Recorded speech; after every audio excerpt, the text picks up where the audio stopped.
We need to trust each other. We have so many enemies now. The Freys and the Lannisters send their regards. What do you want? I thought you knew what I wanted. Tell him what you did to her. Tell him! Are you afraid? Good. You're in the great game now. And the great game is terrifying. What's up, everybody, and welcome to Rant of Thrones, the poor man's Game of Thrones after show. I'm Justin. Hey, I'm Kelly, and, well, together, like you said, we're the poor man's Game of Thrones after show, and we're related. I'm the mom, as you so lovely point out everywhere online. Yes. When you do that. I don't mind being called mom. I want you to call me mom. I just don't want everybody else to call me mom. So I'm the mom. What do you the want son. them to call you? I think that this is I don't know. Now I'm seeing a pattern here. What do you want them to call you? I want them to call me Kelly. Oh, okay. I want you to call me mom, them to call me Kelly, or Mother of Dragons, or I don't know, Queen of the Iron Throne. I don't care. A breaker of chains. Exactly. Yeah. If you can come up with the name for Kelly other than mom or MILF, as we've gotten in some of the YouTube comments. No, that I don't. Well, I appreciate that. We don't want to talk about that. Yeah, exactly. So, all right, we are here to break down Game of Thrones, the season 6 finale. The time has come. The day has passed where Game of Thrones is no longer with us for an entire year. And it's extremely sad. It's always a sad moment because Game of Thrones is here. The anticipation is like, it's just blows your mind. And then in 10 short weeks, it's just gone. And you cry yourself to sleep for the first, few weeks or months afterwards. Then you pick the pieces up and you hang out with us because we're still going to be talking about Game of Thrones after the season is aired, which has already happened. Which we're already doing because it's 2 days after the episode is aired. I'm excited to talk about the episode with you. This is, of course, entitled The Winds of Winter. In case you are not a book reader or not that far ahead, this is the title of the book that's to be released from George R.R. Martin, coming soon-ish, maybe-ish, Yeah. Who knows-ish. What's interesting to me is, okay, so it has the same title, and this season is the first time that we've been off book. Yes. So, before, the writers would play with it a little bit, maybe take some things from the books that were maybe a different character. It happened just a little bit different way, but you kind of had sort of an idea of what was going on. This is going to be interesting to see if he's like, well, screw y'all, you did it like this in the show, but watch and see what I do with it in the book. I kind of hope that he does. Yeah. Even though I've thoroughly enjoyed this season, it has been a masterful season from the writers, the directors, the cinematographers, the people that, whatever you call the musicographers that do all the music, that do the score and everything. The scorekeeper. Yeah, the scorekeeper. That's right. They keep the scores. Keep the scores of the keepers. Right. Yeah. Mm-hmm. Yeah. Which, by the way, I wrote that person's name down. Where is his name? I wrote it. I've got like a bunch of different notes here.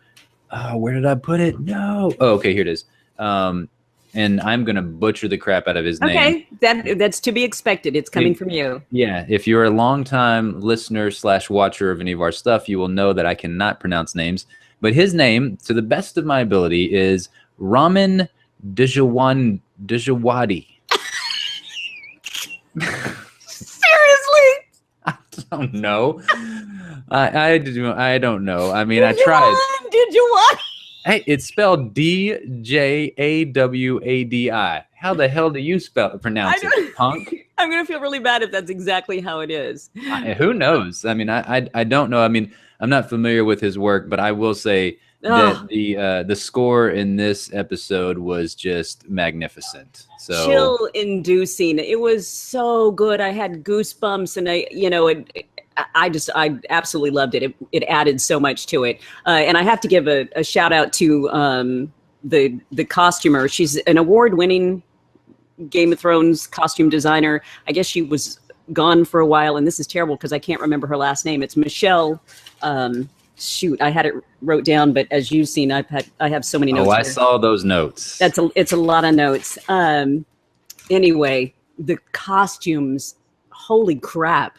I could just watch this show over and over again just to see the costumes in it. They were amazing. Those dresses.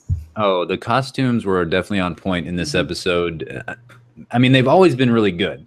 Like this been one of the things, like you said, that you could, if you did not give one crap about all of the political backstabbing, the action, you know, the character development, anything about Game of Thrones, you could literally just watch this. Like those DIY YouTube channels could watch this and be like, this is the most magnificent show on earth because these costumes are absolutely stunning and amazing.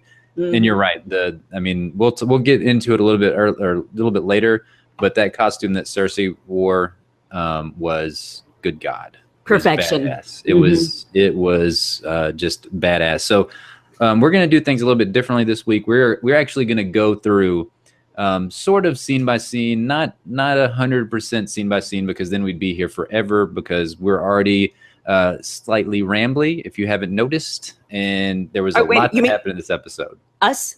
Yeah, exactly. Oh, okay. Us. All right. Okay. And booze equals major rambles. And I've got the Yeti-sized booze, so nice. Yeah. I forget what you call these. What are these called? Oh, it's not a mug. It's a it's a thing. Yeah, it's a thing. A gold muggy thing. Yeah, it was the best thing that I could find that I have in my house for Game of Thrones, and of course I'm wearing my honorary shirt, and it's even more awesome, I guess, today. It's because it actually has John and Danny. I know, which, you know, there's so many different ways that can go right now. Now, I did not have a Game of Thrones shirt, but mine is a Walking Dead Beware I Bite, which I thought was kind of appropriate. I wore this in honor of Cersei. Well, yes, Cersei, she's got some bite. So yeah.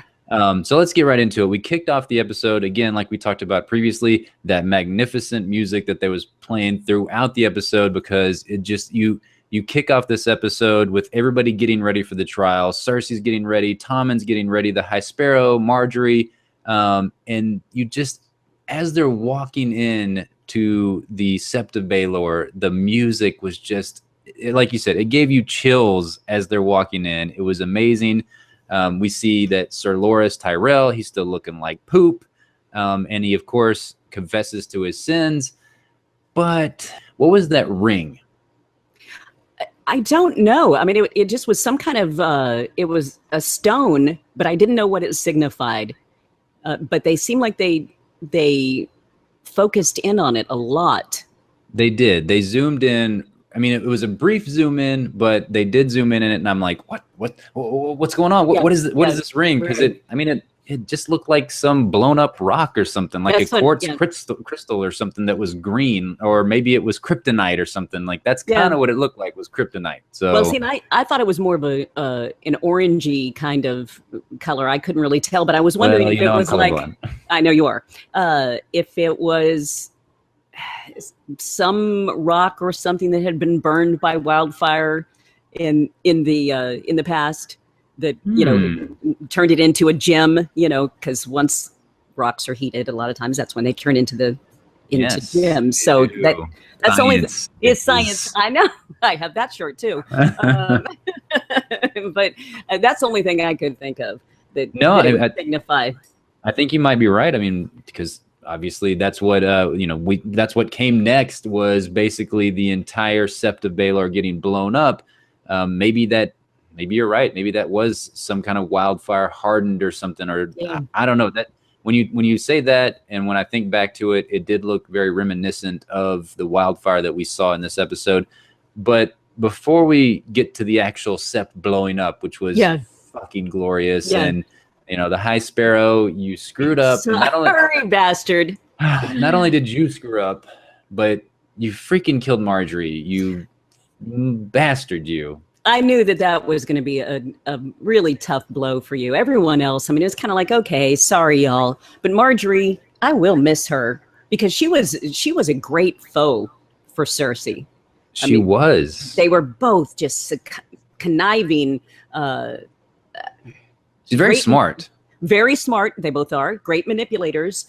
And I liked their fight for Tommen.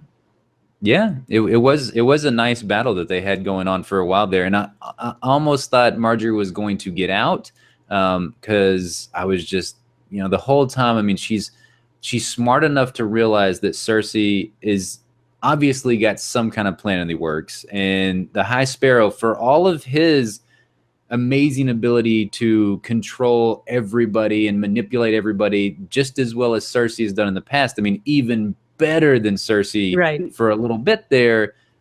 He eventually succumbs to basically what happened to Cersei. I mean, he got a little bit too big-headed, and he was very cocky. That was the deal. Cocky bastard. Caused Marjorie, caused basically all the Tyrells except for Lady Olenna to be killed. Her own uncle Kevin Lannister dead. He's a goner. But before it blew up and everything, the plan that she put in place was just orchestrated beautifully. The way that the little birds were utilized to These were spiders, weren't they? These were spiders. I thought that they were spiders as well, but I don't know at this point. Like, I don't know if he calls them all little birds as well, but I don't know. I did find it interesting. The Grand Maester. Yeah, Pycelle. Yeah, I mean he's an old man, although he's a randy old dude. I mean, to me, I always put them in. In my mind, think of them as a religious figure, and obviously they're not, because they whore around constantly and then don't pay for it, which is totally wrong, kids. But if you're gonna do that, you need to pay for it, kids. Why did it take so many to bring him down? I mean, there was a lot of those kids stabbing the shit out of him to bring him down. And Lancel, it was one kid, one stab, and that young man, well, Lancel got a death blow like that. From what I could remember of seeing of his wound, didn't he get a side wound, right? At first, I thought it was he cut his Achilles tendon. That's what I thought at first too. But then he was laying there and he was going. Yeah, I think he got okay. So if you're a boxing fan, there's that punch. It's called kidney punch. The Mexican liver punch is what they call it, right? Oh, is it? Yeah, I think that's like the non-official, non-PC version of the punch. Yeah. But it's like liver punch. I mean, that's what they call it. Like if you watch Boxing After Dark, I do watch it. I've never heard them say that. And Max Kellerman are like, it's the Mexican liver punch, and they're like, boom. Yeah, it's very non-politically correct. Okay. I'm sorry, but yeah. So that's what it looked like. Is he got hit like in a spot that's going to put you down very quickly. But you're right about Pycelle. Now, I was sad to see Pycelle go in the way that he did, mainly because I feel like there's so much damn mystery still about this dude. Like, what the hell was going on? Why was he so spry for this old dude? And I don't understand it, because if you go back and you watch some of the seasons previously, there's a scene where he's bumping uglies with some chick that he ain't paying much for, if at all, and he gets up and he's like popping his back and everything. Yeah, he's doing the deep knee bends, Exactly, and then bends over and acts man. Yeah, we get the bend over and we're like, oh God, no, please don't show us that. But yeah, so much mystery and intrigue to me of what did he have going on? Why did he put on that he was this old man and basically decrepit old man for so long? But you're right. I mean, he beat the hell out of some of those bird spiders. Yeah. It was a very, very scary scene, because I hate little kid killers. And I know. And those little kids were just, and I think I put, evil little children is what I put. It was just so freaking scary, because those are the kind of things that to me will make me have nightmares. For sure. I mean, the way that they were stabbing at him, the slashing at him, and as Qyburn's just looking on, he's like, yes, my little children. Yeah. He's an uber creeper, and you know, he seemed to take pleasure in the fact that Pycelle was taken down, even though he, you know, he was like, I'm sorry to see you go like this with nobody, you know, nobody around to basically worry about you. Yeah, Nobody's going to feel sorry for losing you. And that you deserve better. So that was nice. Before I stab you to freaking death, I'm sorry. This is a bummer for you. I feel for you, but I'm going to leave the room now. Yeah, and I'm going to watch the not the entire city die. That was one thing that changed a little bit for me, because I thought previously that Cersei was going to burn the entire city of King's Landing down, but it was basically just like the Sept of Baelor and like a little, you know, bit of the radius around the Sept of Baelor. That scene where freaking Lancel he's crawling, he's trying to make it there. He's doing this. Yeah. I mean, he needed Superman's breath like really bad at that point. Did not help. He was not blowing. He blew out the boom boom candle is what he was trying to do, and it did not work. No, but it was a good try. But I don't know. I'm like you. I thought it was going to take out more than it did. For her to be so comfortable sitting and watching it, I would have still been pooping my pants. Oh, it was glorious as she watched. I mean, it was perfection, because you see, you know, Lancel's eyes light up with the fire bursting into flames, and you know, you see the High Sparrow just explode. That was so great. And then you they didn't give you a whole lot of a death scene for Marjorie, which was kind of sad. I felt like her character, we deserved just a little bit more of a death scene, although there's no way obviously you can do it in basically a nuclear explosion. No. Yeah. That's basically what it reminded me very much of, basically just this. She was eviscerated. Tremendous explosion. Yeah. I mean, it was straight up out of the scene from Terminator, you know, where Linda Hamilton, she's looking through the fence and everybody there, like on the playground, the kids, and they're just like, they just explode. I mean, for them, there was like their bones left that basically turned into ash, because they were like, so they were just frozen still as they got exploded. But that did not happen with the High Sparrow and everybody in the Sept of Baelor. But yeah, the way that Cersei was just overlooking everything, it was glorious. Man, Cersei, I'm so excited, because this is everything I could have ever wanted from Game of Thrones, from Cersei's character, that, you know, she's been unleashed at this point. Yes. The shackles have came off, and the shackles are in the form of her kids, which is sad to say. Yeah. But I mean, they hold you down sometimes. I mean, it's just the way it is. Is that pointed at me? Is that what that was? Nope. That was totally not true. You know, she's getting everything that she wanted. I mean, it was one thing to be the queen beside the king, you know, that's a total different thing. But when it's all on you, and it's kind of interesting to me when has a little bit of the boy haircut going too. Yeah, I mean, she's kept that haircut since season 5. You know, whenever she was given the shame walk, exactly. From what's her face, Septa, is it Unella? Septa Unella? I don't know. Yeah, the shame walk. Well, she definitely got her back. But yeah, you're totally right about Cersei. I mean, this has been a long time coming for her. Think about how long, you know, she's not only had to, like you said, she's the queen by the king's side for quite some time, throughout Robert Baratheon, throughout Joffrey, throughout Tommen, even throughout her dad. You know, since she's been a kid, she's always been put on the outside of everything. She wasn't brought in to be a part of the plans like Jaime and even Tyrion was, which, you know, Tywin hated Tyrion. Tyrion was, you know, caused the death of his wife. And if anything, you know, Tywin, you know, he was a monster and everything, but he definitely seemed to be the faithful monster. It didn't seem like he was out going whoring around, except for with Shay, I guess, if you want to count that from the TV show. But, you know, his wife was already dead at that point. So right. So it's, I mean, you know, a man's got needs. I guess a man has his needs every once in a while. Yeah. I don't know. I felt, well, okay. Am I going to get ahead by talking about Jaime? No. I mean, I think Okay. we're talking about King's Landing, and Okay. everything's fair game for King's Landing. We don't have to go scene by scene because Okay. I mean we've obviously skipped over. Well, we talked about Tommen being dead because Right. that's the shackle coming off. It was Right. Him, and I thought that was interesting. His death scene was very interesting to me and symbolic because it was the same way that that Bran was pushed out of the window. Yeah. That they tried to kill him, but I that look in Jaime's eye as he is watching Cersei get the crown, and at first she doesn't know that he's there, but when she does make eye connection with him, it's not like she looks at him like, "Hey, baby, we finally got it."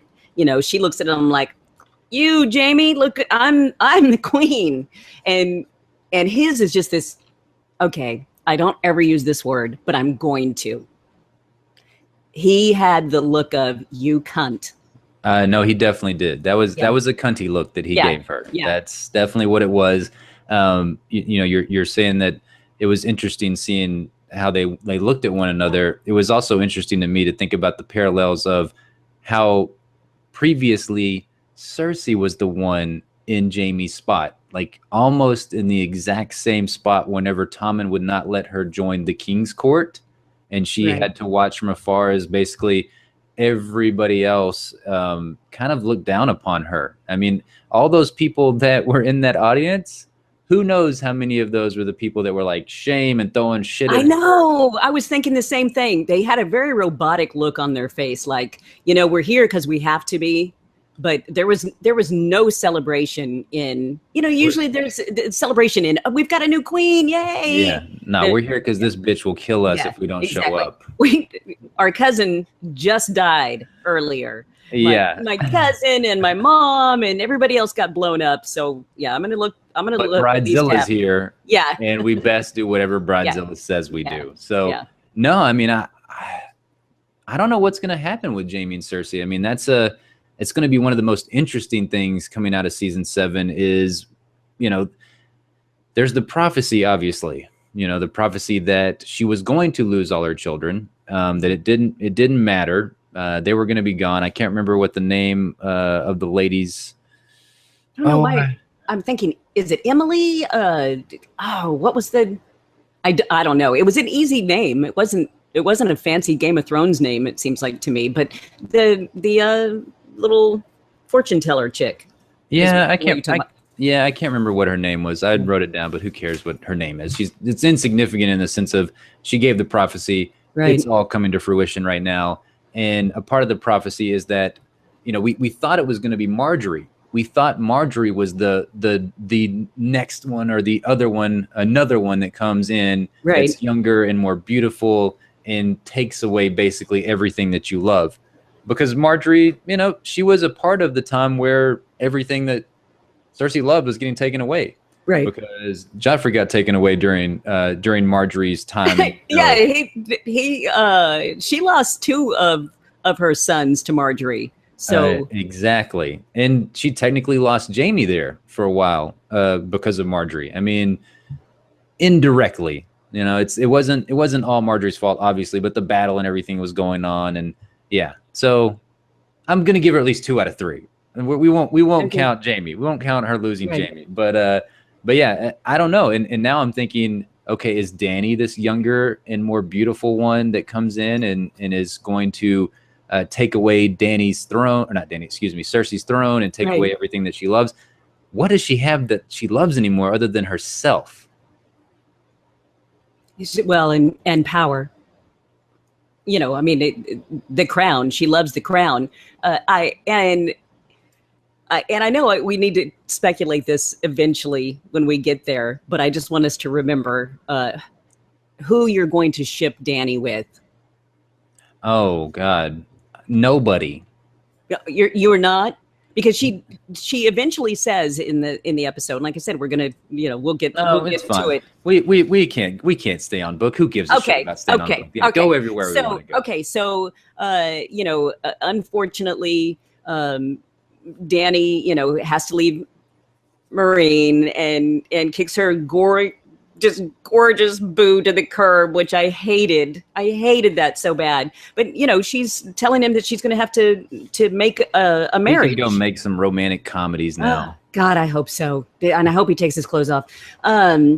He's so cute. He is so cute. That was sad for me. But that she's going to have to make an advantageous marriage, basically. And so, who will be the person that would be an advantage for her? Would Jaime Lannister be? Because, in my opinion, Jaime's pissed now. Yes. And I kind of see that there could be a possibility that he's going to blame every death of his children on Jaime. I mean, on Cersei. Yeah. And I can see that. He might now want to get revenge. As much as he's loved her all this time, he loved her with a feeling that they were in this together. And obviously they're not. And he learned that. Yeah. I mean, when I think about Dany, first off, I'm annoyed a little bit. That's the one thing in this episode that I'm just like, why the hell would she? Why does she have to go get married to some other house? Because at the end of the day, which house would she get married to, honestly, other than Jon Snow? Right. But I mean, right. they're related. But I mean, that didn't stop the Targaryens in the past, for sure. Okay, she'd be his aunt. Is that right? Oh, man, now you're gonna get me tripped up. You look it up real quick, because I can't remember how Rhaegar is related to Dany's. Yeah, I can't remember. Yeah, I don't know. That's where I get tripped up. But this is not just Game of Thrones that I get tripped up. I get tripped up on this in real life. I'm like, wait, okay, are they my? Is that my cousin? My cousin? And it's not just because I live in Arkansas right now, asshole. Exactly, and it's because they are. The answer is yes. The answer is yes. They are your uncle, your cousin, daddy, and your brother. Yeah, no, I can't remember, but I had somebody that I was going to ship her with if she's going to do that. Because, all right, so while we're talking about Dany, obviously, she comes together, she gets all the ships, she's got all the crew now, she's gotten rid of Dario, so she's in essence losing some of her shackles as well. I'm sorry for you. Unfortunately, it didn't seem like Dario was a shackle. Maybe you'd like to shackle him to the bed, but so yeah, do you have an issue with that? Is there do whatever you want. I am not the only one. Yeah, do whatever you want. Yeah, because I mean, okay, so let's think logically here. So the phrase, they're gone. No more phrase. Let's just think. Let's go around the table. We got the Lannisters, which we only have Jaime now. Okay, now that's not true, because we have Tyrion, and she and Tyrion have a great affection for each other. No, I thought about that as well. Like, I thought that maybe Tyrion could be the one as well. That maybe she just like, hey, I've got my hand of the queen here, right here. We can just go get married. And Lannister is one of the most powerful names in Westeros, and I'll just take Cersei's army right out from underneath her. How awesome would that be for them to get married?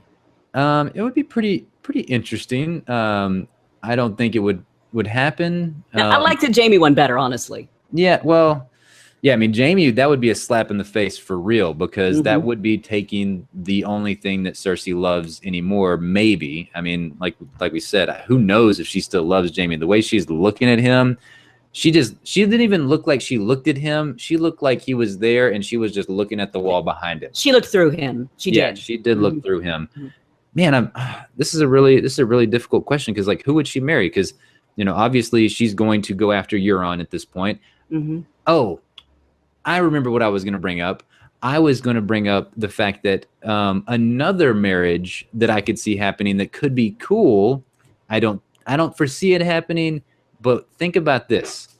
Yara and Theon are now aligned with Dany. So we know now that Euron's going to be pissed next season, because that was his whole plan, was to go bed Dany, make her his wife, and he was going to rule all over Westeros and all over everywhere because of those dragons.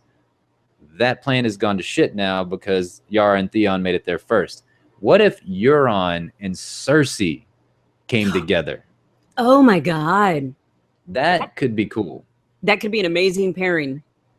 Although, I mean, they would have to write that crap out in a contract in advance because, I mean, he obviously wants to be the boss.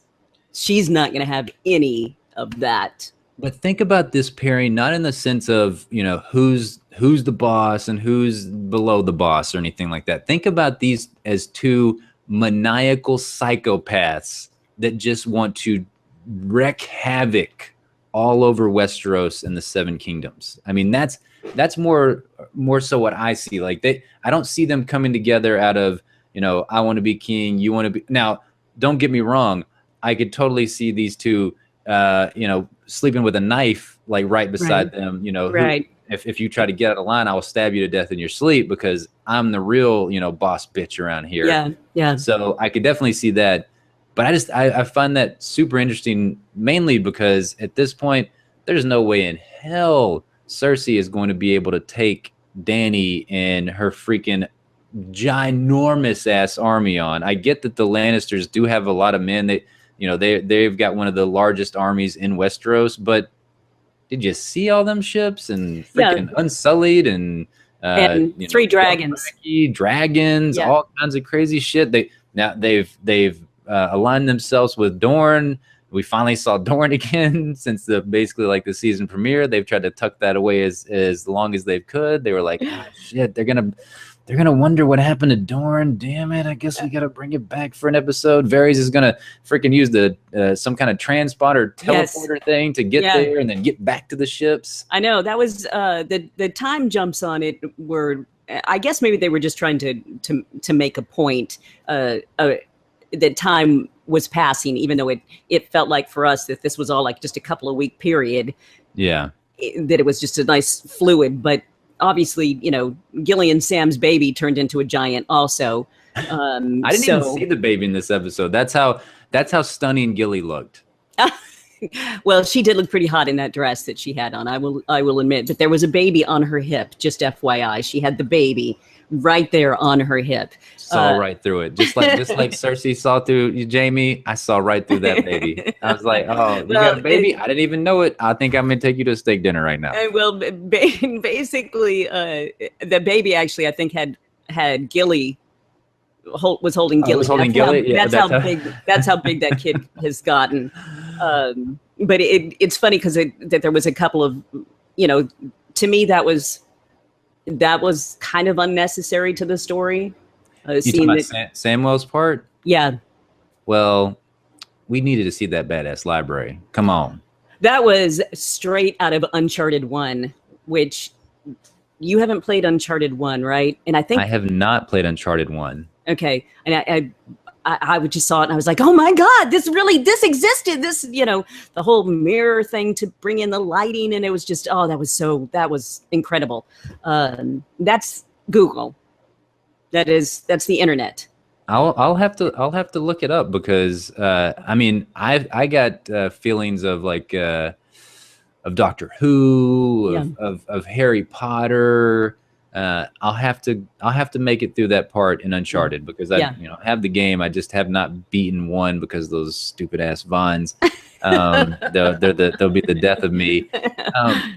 Okay, I will agree with you that there was some things in this episode that definitely felt shoehorned in. That they were like, all right. I was glad that they put them in there. Only because if they hadn't put them in there, I'd have been like, what the hell happened? Like, why didn't we get any closure on this? Because we didn't get any closure on Brienne. We didn't get any closure on the Hound. It's like they put the Hound in for like half a second as more like fan service, and then we don't know what happened with him. I will say that the one little nugget that I took out of Sam's visit to Old Town and the Maester's library was that the Maesters, they're not keeping up with shit. Like, what the hell is going on? Did they not even... These are supposed to be the smartest dudes in all of Westeros, and they are like, oh, wait, this dude died? Oh, this guy died? Right. I mean... And he's just like, okay. Yeah. Scratch it off. Yeah.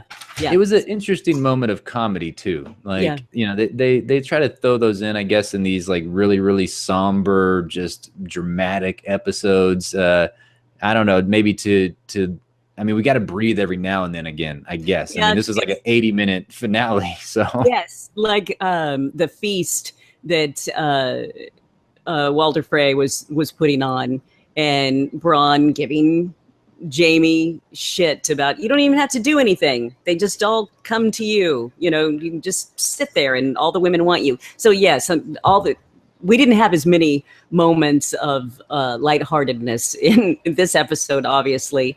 As did we need it though? Did we need it? Could they have taken? So say they took that. The Braun one was more egregious to me than the Samwell one, because the Braun part was just like, really. It was funny. I did laugh. I laughed. I mean, I'm not gonna sit here and sit on a high horse and be like, I didn't laugh at it. I did laugh, but. You know, dude, really dude's got to be like, come on, seriously? Yeah, this is the only shit I get every time. Yeah, I get the one-liners that I'm going to bitch about the dwarf, or I'm going to bitch about how, you know, you only want to fuck blonde women. Yeah, you know, you get all the women around here. Yeah. I'm gonna go slap an ass or something, and then I'm gonna be on my merry way, because I haven't really got to do anything interesting for quite some time now. Yeah, which sucks. Like, you know, he was the only part of Dorne that really saved it for me, because Dorne was so bad last season, and I think he's an interesting character. It's like they don't know quite what to do with him. I'm hoping. I think the you know, the last thing that I will want to see from him is a reunion with Tyrion at some point down the line. So, and I forgot to mention that a part of that prophecy of Cersei's is that. I believe it's her younger. I had looked this article up earlier, and it says, let me find it. Sorry, I've got to scroll back through it for a second. Bum bum bum bum bum bum bum bum bum bum. Oh, okay. This is what it says. And her name was Maggie. Maggie the witch was the one that foretold this. And I'm sorry I'm going back to this, but it was just something we were talking about Tyrion really quickly. And it says, the prophecy predicts Cersei's demise. When your tears have drowned you, the Valancourt shall wrap his hands around your pale white throat and choke the life from you. And that word is, because I'm not going to try to repeat it again, because Jesus, no. It's a Valyrian for little brother.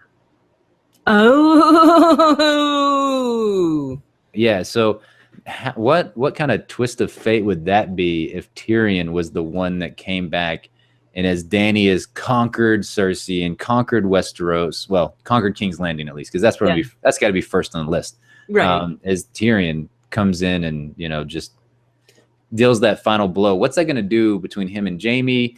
I personally find it more interesting if Jaime was the one that had to take Cersei out, because they've already said, the writers, the D&Ds, I don't never remember their actual names. It's like David Benioff and other dude that's always at the end of the episode that tells you like crucial scenes, what went on in there.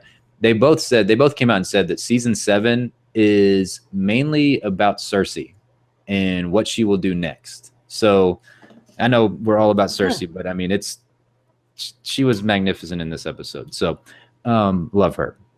Love her. Me too. And I don't think I want Tyrion to kill her. I'm with you. I would so much rather that it had to be Jaime. And at this point, I think it could be Jaime. Like I said, I think he's pissed off enough. You know, he had gotten to the point to where he actually was able to profess his love for his own sister to anybody. Just tell them. And even, you know, to his own daughter, to say that, you know, look, I'm your dad. He's getting to that point, and now she's stabbing him in the back. Yeah, because when you really think about it, you go back to that gruesome scene, which I will say that I clapped for Cersei during the scene, but the one with Septa Anella, and she's like, Cersei's giving all of her confessions and everything, and she's like, I fuck my brother because it feels good, because I want to. And I mean, she's like going down the laundry list of all these horrible, horrible things that she did. Yep. And she's like, I did them because I wanted to. I Right. did them because they, you know, I felt great doing Not, them. So, not, she didn't say anything in there about, because, you know, I don't care what anybody says, I love him and he loves me. There was nothing. I mean, it was just straight on, I fucked him because it felt good. And I'm with you. You know, the SEPTA, but you know, I was happy. I was happy that she had her on the table. And I know there was a lot of people that were like, oh my God, this is so terrible. You know, the mountain zombie is going to torture her. Good deal. it was rough. I mean, I don't care. That woman was a bitch. She was. And she was not only a bitch to Cersei, she was a bitch to my Marjorie. I know, exactly. And it wasn't that she was a bitch because she truly wanted them to confess and change your ways and you'll feel so much better about yourself. No, she loved torturing. She loved it. I was happy to see her on that table. I hope karma doesn't bite me in the ass for that. Yeah, hopefully not. We gotta knock on it. knock on something at this point. But no, I'm with you. I mean, she was evil. She was, to me, she was just as bad as Cersei. She was just as bad as any of the evil players in Westeros. I mean, in the Game of Thrones, because she was psychopathic to me. Like she did it for pleasure. She did the things she did not out of. I mean, she can say that she did it out of service to, you know, to her lord, to the High Sparrow and everything. Right. No, she did it out of service to herself, basically. So okay, so I wanted to touch on a few other things really quickly. There is so many things. I think we already touched on Dorne. We don't want to get too much into Dorne. I know. Okay, so let me just ask you: do you feel like Dorne was necessary? Because I got nothing out of that. I love Lady Olenna. That was badass. Like her bitch slapping the sand snakes. Exactly. Yeah, that was fun. But no, I don't know. I mean, and again, with with Varys being there, you know, Queen Sand Snake, you know, Arya, jiggles her bell, and he, you know, walks in on cue. Vengeance. Yes, and it. I like that face. And then suddenly is on the boat too. So that was a little jarring for me. And he was wearing the same freaking outfit. So yeah, I you know, his camo dress, I didn't get. So that part I didn't really get. I get why we have to have Dorne. You know, I get why we have to have their storyline continue in the show, because, you know, obviously Oberyn. I like Dorne for Oberyn. Unfortunately, they've not done a good job with Arya and the Sand Snakes. That whole storyline has been absolute poop, and I'm hoping they redeem themselves now that they've aligned themselves with Dany. But at the same time, it's almost like, well, they've aligned themselves with Dany, then we really don't need to see them on screen anymore at all. It's like, okay, here's the Dornish army. They're fighting with Dany now. That means Arya and the Sand Snakes, you know, they're going to get their comeuppance on Cersei and the Lannisters as a whole. Because, I mean, that's the thing. Tyrion is a Lannister. And they're not down with any Lannisters. So that's going to cause some conflict at some point. Hopefully something interesting comes out of that. And to be honest, I hope Dany burns them all. See, that's that's kind of what I was thinking. You know, that you would feel good if she, you know, sicked dragon breath on them and lit them up. The way they treated Prince Doran, I mean, bullshit. I get that Prince Doran was trying to go the more PC route. He was trying to, you know, he wasn't as strong of a leader as they wanted him to be. But Oberyn went over there with a singular purpose, and he wasn't necessarily. I can't see Oberyn wanting the Sand Snakes to do what they did. I mean, that's just he seemed to be a very honorable man Like He, that. I mean, he assured them that Marcella would be safe, that they don't hurt little girls. Mm-hmm. And they did the exact opposite. Yeah, I just don't like any of that. So, Yeah. yeah, I mean, I could have done without it. I mean, maybe for some people, they were like, "Ooh, sand snakes! Yeah, it's my favorites." But I was like, "Ugh." That's the only the thing that for me, I laughed because I knew you'd be making faces about it. So And I mean, they even have the hot sand snake chick. I mean, like, I like her, and she's gonna be in something big. I can't remember what it is. She's the third one. She was the one that, you know, Lady Olenna like dissed this one, dissed the next one when she spoke up, and then the third one was like, "You got anything to say?" And she didn't say anything. That's the one. That's the one I like. That's the one that, like, you know, got naked to Braun last season. she does. Yeah, she has pretty boobies. She does. Yeah. She does. So enough booby talk. Let's get on to. You want to go to Winterfell? I do want to go to Winterfell. We got to go talk about our boy Jon Snow and everything that happened in Winterfell. Whew, lots and lots of stuff to unpack. But to keep it on the brief side of unpacking everything, what the hell is Littlefinger going to do? Oh my god! Oh my god! Oh my god! I think that Sansa may have made a big mistake by Littlefinger, you know, finally saying, "Hey, look, honey, you know, all this time, all I've really wanted is you. So let's me and you." He came in for that kiss, and she said, he came in. Or she's like, "No, that's a pretty picture, but it's not a picture I'm gonna be in." I think she did not operate in a politically advantageous way to a man that just saved their family. She should have been smarter about it. And I think she pissed him off royally.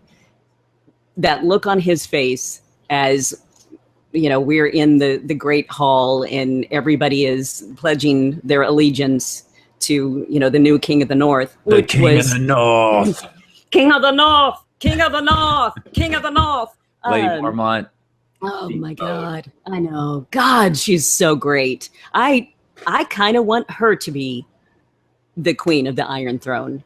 I second that. If we could get a vote tomorrow, you can make her president of the United States. Oh my God. For all I care.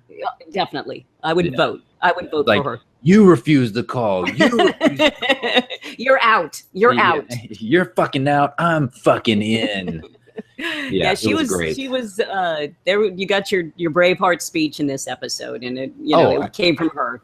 So many Braveheart speeches in this episode because not only did she give an amazing speech, I do not remember which one of the lords came up and gave the speech. I mean, they all kind of did. Well, that one dude didn't. Lord Kerwin, he set his ass down because he was like, "Yeah, I fucked up." But I think it was Lord Manderley might have went first, and then Lord Glover. Glover was second. Yeah, the second dude's speech was magnificent. Like, it was so freaking good. I want to go shake that guy's hand because, you know, he doesn't get a whole lot of speaking time on Game of Thrones, but that speech that he delivered, I got chills when he gave it, and it was so good. And Jon Snow's like, you know, there's nothing to say you're sorry for, Lord. And I'm just like, that's why you're my boy, Jon. I know. Oh, you're the best. Did you tear up during any of that? I didn't, because it was super emotional. It was super emotional, and the fact that it's like, you know, they're sitting at the table. Everything about Winterfell was super emotional for me in this episode because, you know, the battle was one thing, and the taking it back. It's basically like, okay, a murderer kills your parents, and you go out and seek vengeance against this person, and you kill him. Well, you still got to go back to your house that's empty. Right. And that's like the saddest moment. You know, that's the part where you're just like, man, this sucks. And that was how Winterfell was for me in this episode because, you know, they bring it up. They're talking about the table used to be full, and, And I'm just like, damn, that's right. You know, Rickon used to be there, Ned used to be there, Catelyn used to be there, Rob used to be there. They all used to be right there, and I was way over there. But I used to be able to watch them. It was great, and I was in the same room, so that part was awesome. But yeah, you're right, because it was so clean, and you know, it was just very. It didn't look like anybody had lived in there forever, and obviously we know, you know, Ramsay Bolton had just been there. His entire family was there, but they cleaned that shit up nicely, very quickly. So yeah, they didn't have any friends. Yeah, that's true. And nobody gonna come over and hang out and eat at their Bolton's house because they're like, oh, we might get fed to the hounds later on. That's very true. So yeah, don't show up for his dinner party. Can we bring you something, please, God? Let us bring you something. Yeah, let me send you some food. Even better. How about I send you some food and I'll just chill in my castle while you guys have your little feast.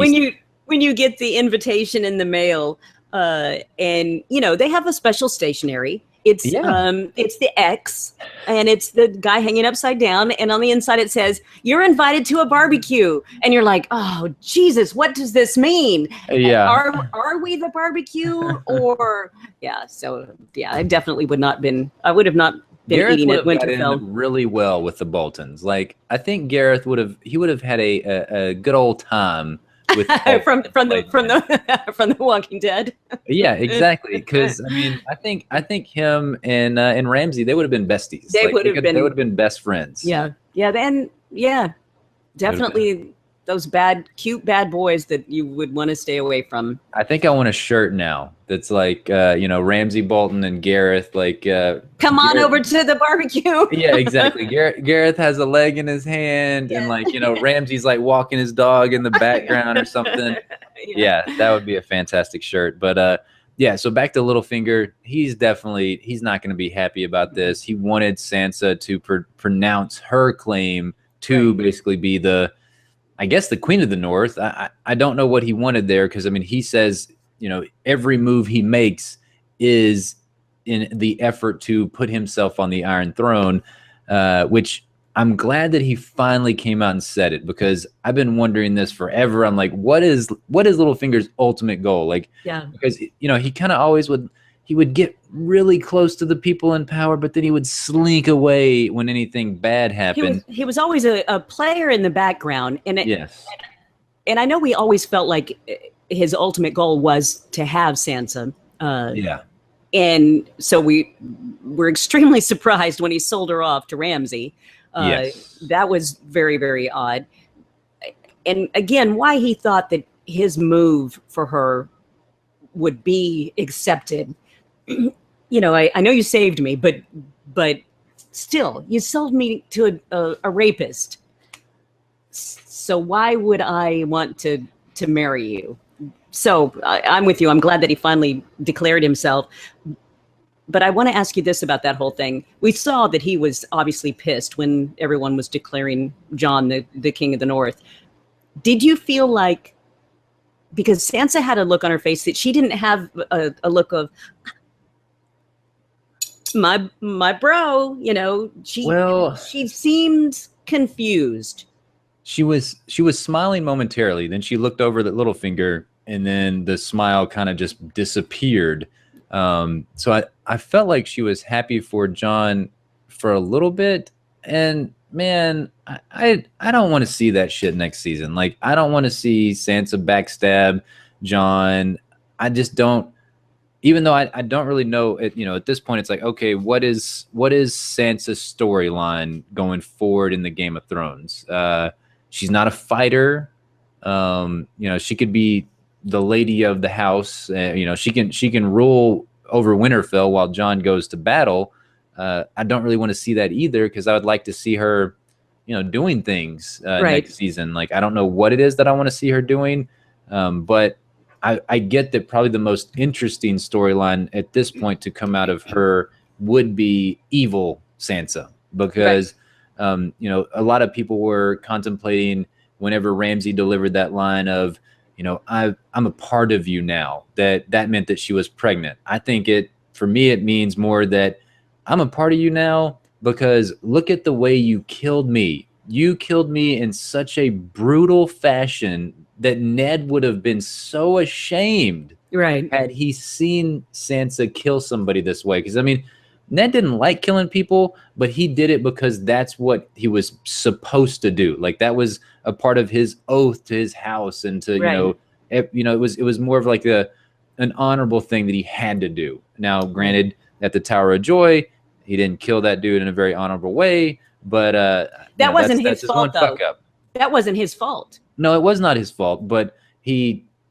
Well, what are you going to do what about are you it? gonna do? Kill yourself at that point? Yeah, exactly. you're I not mean, gonna do that. your dudes that are with you stab the guy in the back. I mean, Yeah. it's not your fault. We have to get to the Tower of Joy. Well, yeah, we will, but let's talk about this still. Like, I mean, do you think that is Sansa going to be evil? Would that interest you? Well, I'm like you. What else are we going to do with her if we don't? Because it would be and I mean, we still haven't factored in the fact that Arya is now, I'm assuming, making her way to Winterfell. Yeah. I So don't know. I feel like Arya is on she's just like on the greatest tour right now. yeah, but I don't know. I feel like there was a part of Sansa that had she had told John that, okay, yeah, you rule, and he's like, no, you rule, and so she was kind of like, you're the best. Yeah, exactly, and he convinced her. Yeah. No, and he so she did. was like, okay, well, you know what? You're right. I can do this. I'm going to do this. And then everybody else didn't get on board. I feel like there was a little bit of resentment there that there's a part of her that's going, my last name is Stark. Your last name is isn't." Bastard. Mm-hmm. Yeah, no, I think you're right in the sense of, I mean, John is the reluctant leader. I mean, he doesn't necessarily want the job, but it gets forced upon him because he's such a good dude, and he'll take it because he wants everybody to have a better life. Exactly. And if it takes him putting himself out there, then he'll take it. But yeah, and he's not a person that wants to look for power at all. No, I think he would be very much pleased if Sansa or Lady Mormont was like, all right, I'll be the king of the North / queen of the North. Right. And John, you just go take over the armies and go fight everybody because that's what you're best at. You're best at killing folks, as we saw in the Battle of the Bastards, because Lord Commander, that's his job. Yeah. I just don't know what's going to happen there with Sansa and Littlefinger and John and just everything. And plus the fact that, John had to banish Melisandre because Davos confronted her, which was a really, really sad scene for Davos. I was happy that John just banished her and didn't kill her. Right. One, because Melisandre is hot and I like her a lot. And two, because she can bring his ass back to life. So that's probably the most important thing. That's what I was thinking, that, how do you kill somebody that did the opposite for you? So that would have been tough. So yeah, I was glad he banished her too. But I for a second, I was just really expecting her to just, pull the necklace off and, screw you, put it down. Hit Davos with them old boobies, like slinging around. And it's like, it's like, I can't ride off. Take care of me now. I'm already 1,000 years old. I'm going to live forever, and I'm going to be gross while I'm doing it. So, I was expecting something from her other than just riding off. Now the one interesting thing to think about is in the grand scheme of things, I have no clue what's going to happen with Melisandre. I think that she's got another role to play. I don't think that was the end of her story on the Game of Thrones, but we do know that Thoros of Myr and Beric Dondarrion are making their way to John, because Winterfell is like one of the last spots before you hit the road to Castle Black, where the Night King will be eventually coming. And maybe since Thoros of Myr can bring people back to life like he's done for Beric Dondarrion, maybe that's their new Red Priest. I don't know. I hope not, because as much as I like Thoros of Myr and Beric Dondarrion together, as well as with the Hound, like they play off one another very well. Like they're fun to watch. Those three, they're a nice little trio. I would much rather have Melisandre in there, just for the dialogue that she brings. Like I can't remember her name in real life. It's like Karis von Houten or something like that, or Candace. Yeah, I don't know, something like that. She's marvelous. I love her. I'm gonna miss her if that's her last moment on the show. I was gonna bring up something else. I was just mentioning it and everything. Oh, well, I know we haven't talked about the Tower of Joy, right?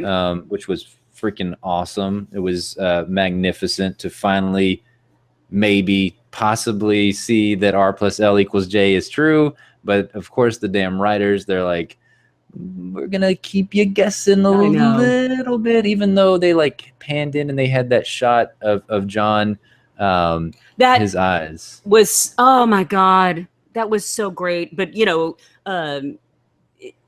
got Ned, and his sister is whispering, and I wrote it down, of course, somewhere in my horribly crappy notes, that don't tell Robert. Promise me, don't tell Robert, keep him safe because Robert will kill him, something like that. Well, damn, you got way more out of it than I had. I heard you have to protect him. Promise me, Ned. That's all I got out of all those whispers. Yeah, I had to listen very, very closely. And so we know that obviously that John is not Ned's bastard. I thought they did such a spectacular job of that baby. To me, just as a baby, it looked like Jon Snow. But when it opened its eyes and then, they morph into basically into John's face, I swear to you, that's where I started the, the boo-hoos came with that one. It was such a great shot. I mean, yeah, they pan out of the little baby into John's face, and it was glorious. That was probably one of the coolest moments of this episode, and it was like such a small moment when you compare the rest of the crazy shit that went on in this episode. But it felt like, to me, and it's interesting that you say that, it was a small moment, but it was the moment that we've been waiting for the entirety of Game of Thrones to find out. Yeah, imagine these poor souls that have been reading the book since like 1995 or 96 when the first book came out. Like 20 years, is that 20 years ago? Good God. It seems like the book's been around longer than that, but yeah, they've been waiting a long time to get confirmation of this, so it was amazing. Yeah. So this does possibly make it where John is related, like you've been saying all along, to Dany. Yes. What that relationship is, who the frick knows? Well, there's a bunch of easy, like, I mean, I could tell you real quick if you really want to know. In case anybody's wondering out there that are like us and don't know everything about Game of Thrones. Because I've got like a picture. Sorry for the clickety click for the click clacks. But okay, so basically what it does is, so you've got Robert Baratheon, who is over here to the left, and Robert Baratheon was supposed to be wed to Lyanna Stark, who is Eddard Stark's sister. You have Aerys Targaryen and Rhaella Targaryen. They got together. They did things. And they had kids, and their kids are Viserys, Daenerys. Those are their two kids, and Rhaegar Targaryen. Now, Rhaegar Targaryen was Elia Martell's husband, and that's where you bring into the people of Dorne and everything. That's where they all come in and everything. Okay. So yes, Rhaegar Targaryen is Viserys and Daenerys' brother and sister. Okay, which is the supposed father of Jon. Yes, Rhaegar, R plus Lyanna, right. L, which makes equals J. Dany, Jon's aunt. That's what that makes it. Boom. I was like, I've been trying to tell you the whole time, but you got it. You got it. Yeah, which is really is interesting. I think it's interesting. So. Yeah, I mean, it is very interesting. Another thing that was weird to me is, why did they go to that vision? Like, that was one of the. I mean, I don't care that they did. Obviously, I love the shit out of it, but it was a convenient vision to go to for Bran. because Bran is, left. Benjen leaves Bran and Mira without a damn horse. Like, I don't get that. I don't know why did he leave anyway? I didn't get the excuse on. Well, because they're going near the wall, and Benjen's dead. I mean, Benjen, for all intents and purposes, is. I don't know if he has the same powers as the Night King, but he's dead, so he can't come to the wall. Or at least he can't. Once he gets to the wall, he can't get over it or whatever because of the magical powers of the wall. Because that was something that the wall is not only this magnificent structure that's hundreds and hundreds of feet high, but it was endowed by magical powers. So that way, these evil creatures, the White Walkers, the Whites, and all the Night King, they couldn't get past the wall. The thing that's going to fuck everybody up is that once Bran passes the wall, then the Night King can now pass the wall because they had that moment where connection in the dream where Bran screwed up. Yeah. Mm-hmm. Damn it, Bran, fucking everything up. But yeah, so I don't really know why they went to that vision, but it didn't matter because it was glorious. It was a glorious, glorious vision, and I don't want to. That was a fan service vision. It was. I mean, they had to close the loop. I mean, they had to go back to the Tower of Joy at some point because it's like, damn, okay, you showed this a couple of episodes ago, and then you teased us, and then you stopped it.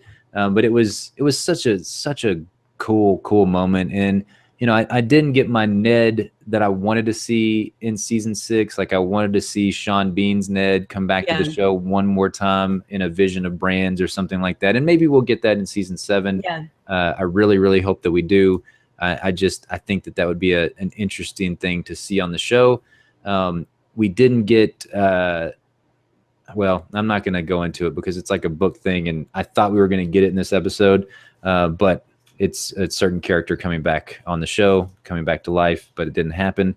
I don't think it ever will at this point, but it would have been badass. You can talk to us about it in the comments. We'll talk about it in the comments. Okay. Yeah, we'll talk about it in the comments. The comments. But let's wrap this up with Arya killing Walder Frey. Fuck you, Walder Frey. Yeah. To me, I had a hard time. For some reason, he was very Abraham Satrakian for me. Well, he always is. I know. Cantankerous old dude. I know, but I don't. For some reason, he was even more so this time because there was a lot of times that I've seen him on there, and I'm like, oh yeah, that's this.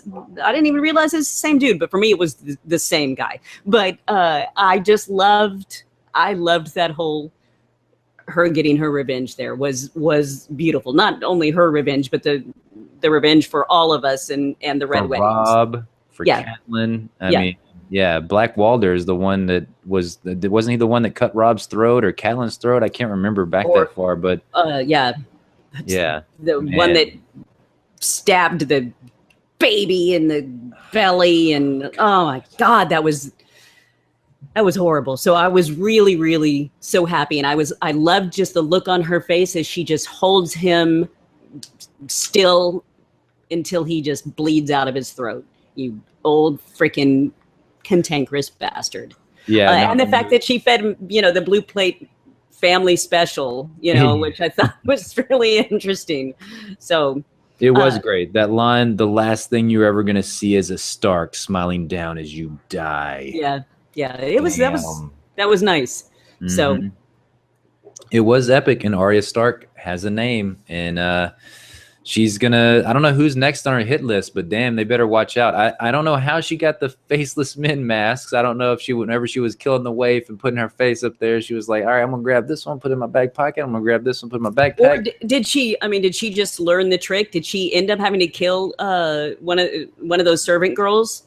Oh God! I hope to get their face and stuff. I mean, seriously, I'm not kidding. I know you're not kidding. That's terrible to think about. Yeah. I hope not, but damn, ruthless, Mom. Which I know, which would make her not the sweet little girl that we seem to think that she is. Yeah, definitely sweet little not the third slashing girl. Yeah, she is no longer sweet. She's definitely one of the darkest stories on the show. We know Cersei's on her list. Do you think that that's where she heads next?